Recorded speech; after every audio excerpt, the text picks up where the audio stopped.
আসসালামু আলাইকুম গাইস, আজকে আমরা আছি মোহাম্মদপুর রায়ের বাজার এলাকার বুদ্ধিজীবীর কবরস্থানে। তো আমরা ভিতরে ঢুকে পড়ছি। আসলে অনেকদিন ধরে আমি ভাবতেছিলাম যে ভিতরে আসবো, বাট আজকে ভিতরে আসছি। তো ভিতরে আসার পর আমি এই পুরোটা শহর দেখতেছি, মানে এত পরিমাণে কবরস্থান আসলে যা বলে বোঝাতে পারবো না। দেখেন এই আশেপাশে অনেকগুলা কবর।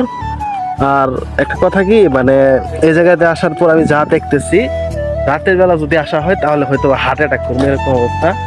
তো আশেপাশে সবগুলা হইতেছে কবর, দেখেন। আর এটা কিন্তু প্রায় বাংলাদেশের 3 থেকে 4টা জায়গায় মনে হয় আছে। আমি এই জায়গায় আসার আগে এখানকার ইতিহাসটা একটু জেনে আসছি। আসলে বুদ্ধিজীবী কয়টা আছে বাংলাদেশের ভিতরে, 3 থেকে 4টা মনে হয়, 5-6টা মনে হয় আছে। আর আমরা এর ভিতরে ঢোকার শুরুতেই আসলে দেখতে পাচ্ছি যে এই পাশে একজন মানুষ আর কি মারা গেছে, ছোট একটা বাচ্চা মারা গেছে। তো তার আর কি মাটি দেওয়ার জন্য অনেক লোক গেল, হয়তো আমরাও যাইতাম, কিন্তু আসলে আমাদের সেরকম একটা সময় নেই, আমরা আসলে সেই সময় নিয়ে ঢুকিনি। ওই সামনে দেখতে পাচ্ছেন ছোট একটা বাচ্চা মারা গেছে, তো তাকে আর কি নিয়ে যাওয়া হলো গুরুস্থানের জন্য। ভিতরে কি যাবা না?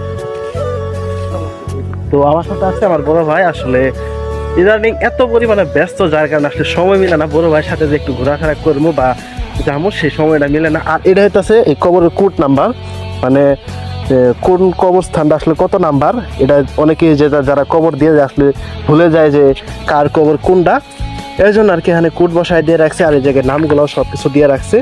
আসলে অনেকেই হয়তো কবর দিয়ে যাওয়ার পরে জানে না যে কই থেকে কবর দিছে বা কে, এর জন্য এখানে নামগুলা দিয়ে উল্লেখ করা থাকে, মানে তাদের আর কি যে ডিটেলসগুলো আছে, তো সেগুলো আর কি দেয়া থাকে। আসলে এই জায়গায় অনেক ভয়ঙ্কর একটা জায়গার মতন মনে হইতেছে, কারণ আশেপাশে নিলিবিলি একদম।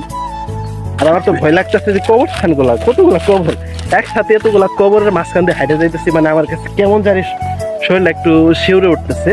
তো যাই হোক, ভয় পেলে চলবে না, কারণ আমরা তো মুসলিম, আর যারা মারা গেছে তারাও তো সবাই মুসলিম।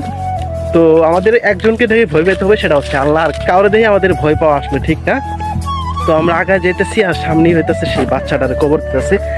হাজার হাজার কোটি কোটি কবর আসলে, মানে সামনে যে আর কত বড় একটা এরিয়া নিয়ে যে আসলে এটা করা হয়েছে, যেটা আমি বললে বোঝাতে পারতেছি না, অনেক বড়। আর এই কবরগুলো হইতেছে নতুন, 2023 সালে 24 সালে যারা মারা গেছেন তাদের কবর আর কি।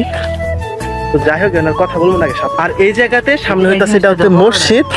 এখান থেকে সবকিছু ফ্রিতে দেওয়া হয়, আর এখানে মানে আর কি বাস আছে, এইগুলাতেই আর কি সবকিছু ফ্রিতেই করা হয়। আর এর উপর দিয়ে হইতেছে দেখেন বিমানের আর কি রাস্তা, এই বুদ্ধিজীবীর উপর দিয়ে বিমানের রাস্তায় এখানে বিমান চলাফেরা করতেছে। এই জায়গাতে কিন্তু বললাম যে সবকিছুতেই ফ্রিতে পাওয়া যায়। এখানে আসার পর আপনারা শুধু কাপড়টা নিয়ে আসবেন, আর এই জায়গায় কাপড় থেকে শুরু করে A to Z এখানে যে সরকারি ভাবে আর কি